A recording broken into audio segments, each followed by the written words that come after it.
सरकार ने इस बार भी दिवाली से पहले ही पटाखों पर पाबंदी लगा दी है। सरकार के इन आदेशों से व्यवसायियों में हड़कंप मच गया है। पिछले साल भी दिवाली पर सरकार ने पटाखे बेचने और चलाने पर प्रतिबंध लगाया था। हालांकि अब कोर्ट में भी यह मामला पहुंच चुका है, लेकिन कोरोना के कम होते असर को देखते हुए जिन व्यापारियों ने पटाखे खरीद लिए या बुक करा दिए, उन्हें इस पाबंदी से भारी नुकसान उठाना पड़ेगा। ये पटाखा व्यवसायी राजकुमार धर्मानी हैं। इनका परिवार पिछले 50 साल से पटाखों का व्यापार करता है, लेकिन इस बार ये पटाखों की जगह कपड़े बेच रहे हैं। पटाखों की दुकान का साइन बोर्ड साइड में पड़ा है। अमूमन सभी पटाखा व्यवसायियों का पिछले साल से यही हाल है। कोरोना महामारी को देखते हुए पिछली बार भी सरकार ने प्रदेश में पटाखे चलाने और बिक्री पर पाबंदी लगा दी थी। इस बार भी सरकार ने पाबंदी के आदेश जारी कर दिए हैं, जिसके तहत प्रदेश में पटाखे बेचने पर 10,000 और चलाने पर 2,000 रुपए का जुर्माना देना होगा। प्रदेश में करीब 5,000 व्यापारी स्थायी लाइसेंस वाले हैं। दिवाली पर लगभग 35,000 अस्थायी लाइसेंस जारी किए जाते हैं। अनुमान यह है कि प्रदेश में दिवाली के मौके पर करीब 20 लाख लोगों को पटाखा व्यवसाय से रोजगार मिलता है। दिवाली के साथ साल भर होने वाले शादी समारोह को भी अगर शामिल करें तो ये सालाना करीब 5,000 करोड़ का कारोबार है। पहले तो हम क्या राखी जाते पटाखे लगा देते थे और हमारा होलसेल का काम ही था, और 2 साल से तो पटाखे बंद पड़े हैं, तो बिल्कुल बेरोजगारी हो गए हम। उसके बाद ये कपड़े लगाते। अब क्या पिछली बार दुकानें सीज हो गई थी, इस कारण हमने पटाखे लगाए नहीं है।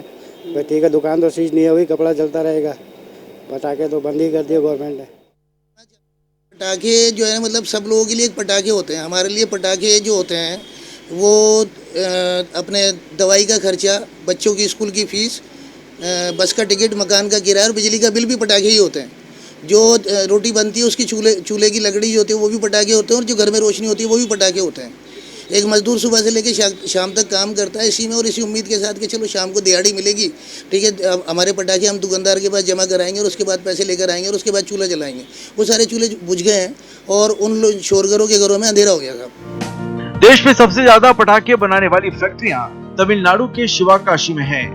यहाँ साल भर पहले ही बुकिंग हो जाती है। थोक व्यापारी एडवांस पेमेंट कर पटाखे बुक कराते हैं।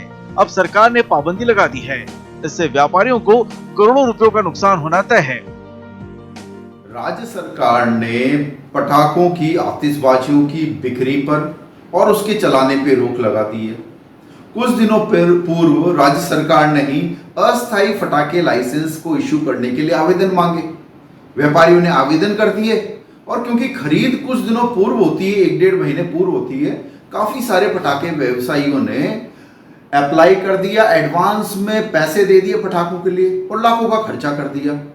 अब सरकार ने रोक लगा दी है। जब राज्य सरकार को पहले से पता था कि तीसरी वेव का कुछ अंदेशा है, तो यह आदेश तो पहले भी आ सकता था। देश में राजस्थान के साथ दिल्ली और हरियाणा में भी पटाखों की बिक्री पर रोक लगा रखी है। इसके पीछे दिल्ली में फैलने वाला प्रदूषण भी एक प्रमुख कारण है। इन राज्यों के अलावा देश में और कहीं भी अभी तक पटाखों के व्यापार पर सरकार की ओर से पाबंदी की सूचना नहीं है। अब प्रदेश में सरकार चाहे तो केवल ग्रीन पटाखों के लिए लाइसेंस जारी कर सकती है। प्रदेश में कोरोना नियंत्रण में था, इसे देखकर इस बार लग रहा था कि सरकार पटाखों पर पाबंदी नहीं लगाएगी, लेकिन सरकार की ओर से अचानक आए आदेशों से पटाखा व्यवसायियों के बीच हड़कंप मच गया। अब पटाखा व्यवसायी सरकारी महकमों में चक्कर काट रहे हैं, लेकिन इनकी सुनवाई नहीं हो पा रही। कैमरामैन विजय गिरी के साथ BK Sharma, A1 TV, Jaipur.